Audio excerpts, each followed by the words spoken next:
Getting uncomfortable to heal is necessary, and healing is necessary to be comfortable.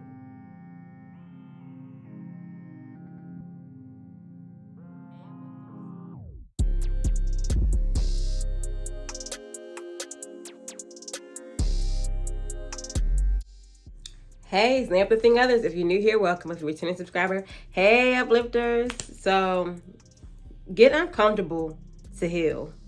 That might sound crazy, or it might sound like, well, why do you want to get uncomfortable to heal, and why is healing uncomfortable? But it's pretty much true. Like, healing, you have to like peel back all of the things that you've ever been through and actually get to the core problems and issues in your life. That's for starters. Being uncomfortable at times is a part of healing for me. It's like you have to get to the root of every issue that you've ever been through. The ones that have hurt you in a way that it stuck with you. And you have to realize what you need to do to work on yourself.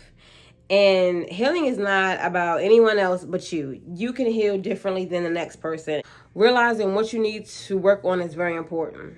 That's for starters. And it can be hard to recognize all the problems and issues that you have or had in your life.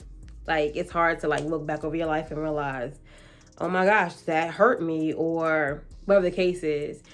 And your feelings are valid. Don't ever think that what you went through is small because someone you know has went through something else that you look at as more traumatic than what you went through. A lot of us have been in survival mode for a long time, and that's all we know is to survive instead of living and thriving and being our best selves. We just are in survival mode, and that can be a bad thing.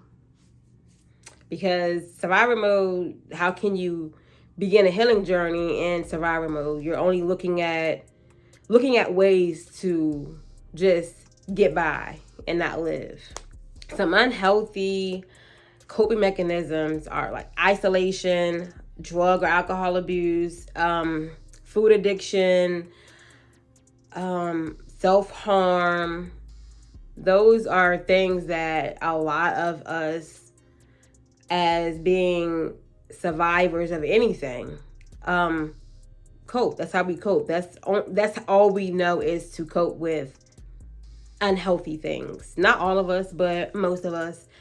We find things that are soothing for us at that very moment, and it helps us at that very moment, but the problem is still there. That's the whole it's the issue. The problem is going to be there with those unhealthy coping mechanisms. Shame and guilt can cause a victim or survivor to not love themselves. If you don't love yourself at least enough to want to heal, then it's gonna be, I don't want to say stuck, but stuck. And I feel like a lot of people who are a lot of shame, blame, guilt for things that they had no control over. And we have to realize that the shame is not with us. I've done a video before about shame. We have to realize that anything that we went through that was out of our control is not our fault. A lot of us don't know how to set boundaries, and that can cause a lot of issues in our lives, because a lot of times we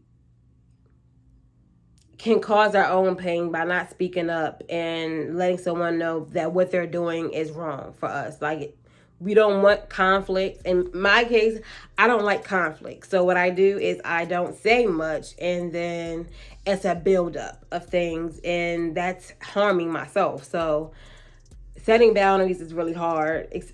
For me, I'm talking about me, it's really hard to do, set boundaries. But I've learned that setting boundaries is necessary in your healing journey. And a lot of us deal with trust issues, dissociation, depression, anxiety, flashbacks, all of these things because of what we've been through and our traumas and all that stuff. It causes so much turmoil in our lives. And sometimes we don't realize that all of these issues that we have come from a problem in our childhood or even adulthood. We don't realize that. And my whole point of this is to see and recognize what we need to, I'm going to say we as a collective, need to work on to better and to heal ourselves. You have to find healthier ways to live. And whatever that makes you happy. Everyone journey to healing is different. Everyone is different. And we have to find things that make us happy and that helps us be better. You have to realize and know when you're a problem in a situation. And I feel like that plays a key factor in like our trust issues, all these things that have caused us to be guarded or to not trust people or to just isolate ourselves from all people. But we have to realize that everyone's not out to get us. We have to realize who's for us and who's not for us. That's the important thing as well, is to realize who's for us. And everyone don't mean us harm. And I know that I can be a guarded person. And if I'm guarded and someone's trying to really just genuinely be my friend or whatever the case is, I'm very guarded, and that can push people away.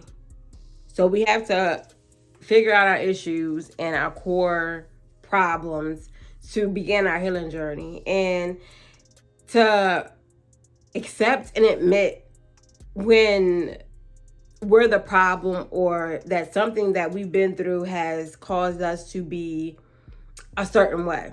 A lot of times people don't see that how they are is the problem. They don't see that what they do can be a problem. You don't see that in the midst of you just being guarded or being on survivor mode. If you're in survivor mode, then you just don't see the issues that you have until you really sit back and really look at things from a different perspective. And my whole thing is, what has helped me along the way is to journal. Journaling my feelings and my emotions and what I've gone through or anything has really helped me. So find ways that can help you in your healing journey. Getting uncomfortable to heal is necessary. And healing is necessary to be comfortable. Thank you for watching. Make sure you like, comment, share, and subscribe.